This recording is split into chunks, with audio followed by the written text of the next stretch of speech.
Hello from the sidelines of the New York Stock Exchange. I'm Jarrett Banks, editor-at-large at Private Equity Edge, joined by my guest here today, Jason Chudoba, a partner at ICR who runs the Real Estate Financial Services Public Relations. Jason, welcome to the program. Thanks, Jarrett. Pleasure to be here. So Jason, give us a broad picture here about how you counsel real estate companies. Yeah, sure. We work with a variety of companies, everything from publicly traded REITs, real estate private equity, service providers, you name it, and they'll come to ICR for a variety of different reasons. I think the majority of the programs that we're running on behalf of the clients all tie to helping them achieve a specific business goal or a fundraising goal, and those two can be one and the same. I like to tell people we are helping them manage their reputation and talk to their constituents in the most impactful and effective way. We try and get really deep within our sectors that we counsel in. We're all industry specialists. I've been doing this for 17 years. So based on the experience and based on the clients we work with, we've literally seen it all. We monitor the market and we can provide sound counsel. Great. Now let's talk about the market. You know, we hear about interest rates every day. Give us a bit of perspective on the state of the market. Well, it's been a challenging year and a half for commercial real estate at large. Obviously, the rising interest rates has been really impactful on the industry for a variety of reasons, which I could talk about. There's geopolitical uncertainty as well, and then just some headwinds across a couple of asset classes that have limited trading across the board. You're hearing about distress all the time. The interest rates have been really challenging because they shot up so quickly, and the cost of capital really impacted the way that people are able to trade. There is a big disconnect right now with the bid-ask spread among assets, and there's literally a frozen transaction market. Things are happening, but certainly not at the pace that they have been over the last couple years, and we really need to see a pricing reset for those properties to begin trading. And certainly there's conviction in the asset class. It remains very strong. I think a lot of people are looking forward to 2024 and hoping to get to 2025 where we're going to really start to see a ramp up in transaction activity. So the sentiment is still very strong, but investors are remaining cautious because nobody wants to overpay, and then everybody who's selling wants to make the return. So there's a bit of a conflicting interest there, but it'll sort its way out. Okay, and from where you stand, what about distressed assets? Are you seeing some opportunities here? Well, I think distress is really the word of 2023, and will continue to be closely looked at in 2024. What's happened with distress is that you have a lot of real estate owners, particularly in multifamily, they borrowed at floating rates, and when the rates shot up so quickly, it's challenging for some investment managers and some owners to make their debt service payments. And rents aren't exactly rising at the pace that they were before, but fundamentally a lot of these asset classes remain strong. There's an extend and pretend term that you may have heard or read about across the industry, where these lenders are allowing the borrowers more time to sort out their issues, because a lot of these lenders, they don't want to take the assets back. The banks don't want to own them. A lot of these debt funds don't want to own them. Some have debt and equity strategies and they can take them over, but they prefer to get their payments on time. Eventually what's going to happen is you're going to have to see there will be a reckoning where people will have to determine whether they're going to sell or whether lenders are going to take assets back. Altogether, though, distress is going to create opportunities for a number of savvy investors, and what we're helping our clients do from a communication standpoint is helping them educate the market on where they see the opportunities, how they intend to be pragmatic, where they are looking at deploying capital over time.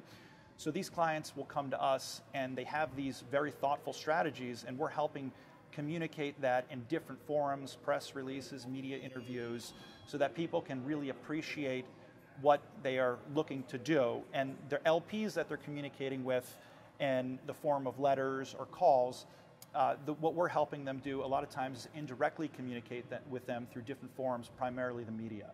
Okay. Can we talk a little bit about some of those investment strategies? Yeah, absolutely. So a variety of managers out there. They run different strategies. It could be value add, opportunistic, core plus, and all of those are attractive to a certain universe of institutions out there. What we're seeing, one of our clients, Hodes Weil and Associates, it's a capital advisory firm and one of the most respected ones in the industry, regularly puts out its real estate capital allocations monitor in conjunction with Cornell University. And it's really insightful commentary and data that they're able to collect through that. And that's when I mentioned conviction before, where while there's people sitting on the sidelines currently, conviction in the asset class remains very strong. Historically, real estate has been a hedge against inflation, and it's a core part of diversifying institutions' portfolios. So the strategies that these institutions, they surveyed, I think, close to 170 of them with a very high AUM, a lot of them are starting to favor higher return strategies or preferring higher return strategies, opportunistic and value add. And that's an opportunity for them to use, for real estate investment managers to use their expertise to manufacture value. Another preferred strategy currently is debt strategies. And we've seen a proliferation of debt funds come to the market. With the banking crisis, you've seen a retrenchment in banks, in particular regional banks, who were critical sources of capital for real estate investments and developers, pulling back on their ability to lend. So there's been this void of capital. And you have these real estate debt funds, some who are recently launched, some have been doing it for a number of years, stepping in to fill that void. And it's creating really attractive opportunities for these debt funds. They're being very selective, but they have the opportunity to make some very strong returns over time, given their ability to charge the rates that are meaningful to them and their investors. Can we talk a little bit about REIT valuations and consolidation?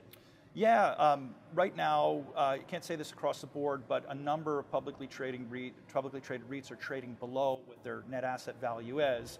And that naturally creates, I think, opportunities for people to say, these companies are undervalued. Fundamentally, they're strong. The market is just not, appreciating the true value of this real estate.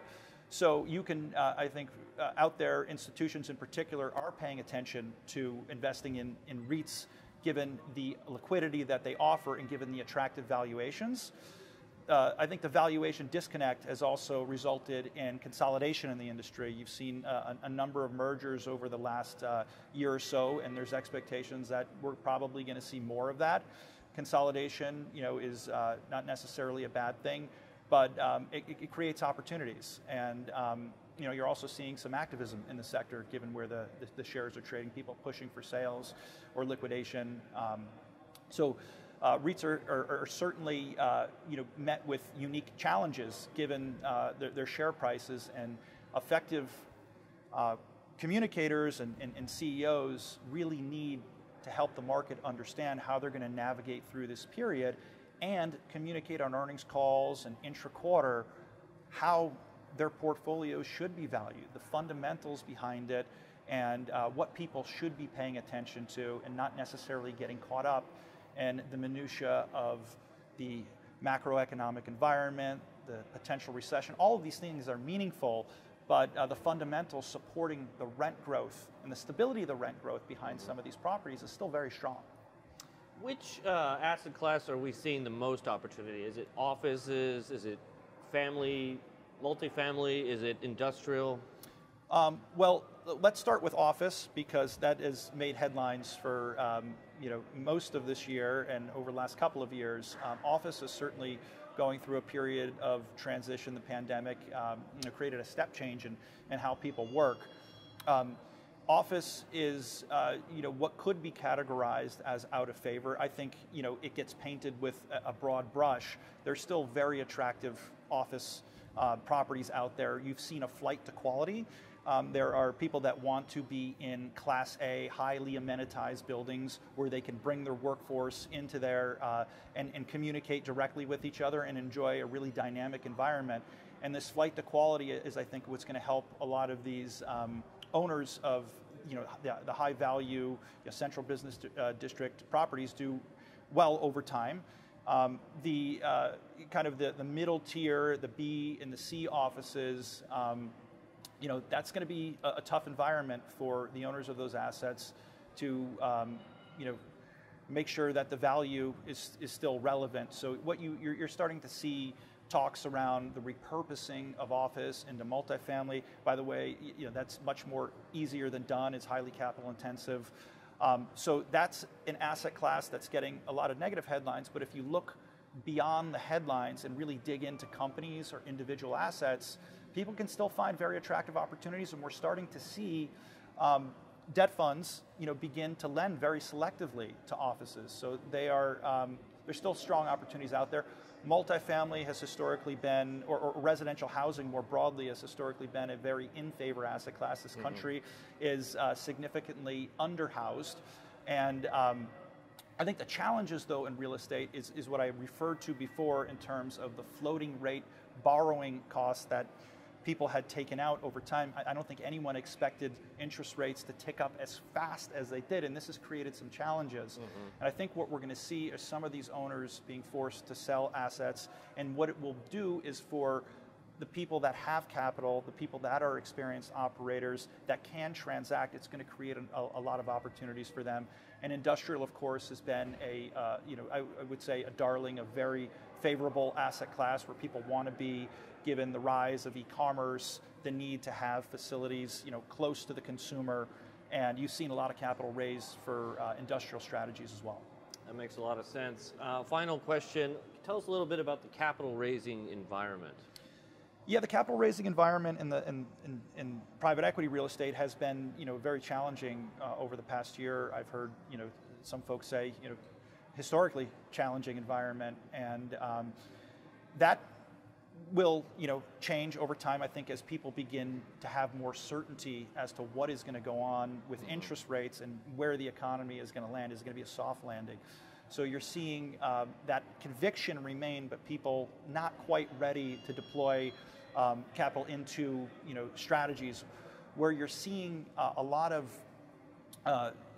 these institutions wanting to allocate is to more seasoned managers, ones that they have allocated capital to before in strategies. And this creates a little bit of a challenge for more of those emerging first, second time fund managers who are, these firms are run by incredible people, highly smart, can execute well, but it's just been a more difficult environment to convince some of those institutions to commit capital to their strategies. And these strategies are good strategies, but they're navigating through it. And what we're helping some of our clients do, these more seasoned investment managers, $50, $70 billion in AUM, right on down to some of these merging ones, $1 billion, $2 billion in AUM, they all have to communicate to the investment community how they're different and why they should be considered to receive the capital that these institutions have.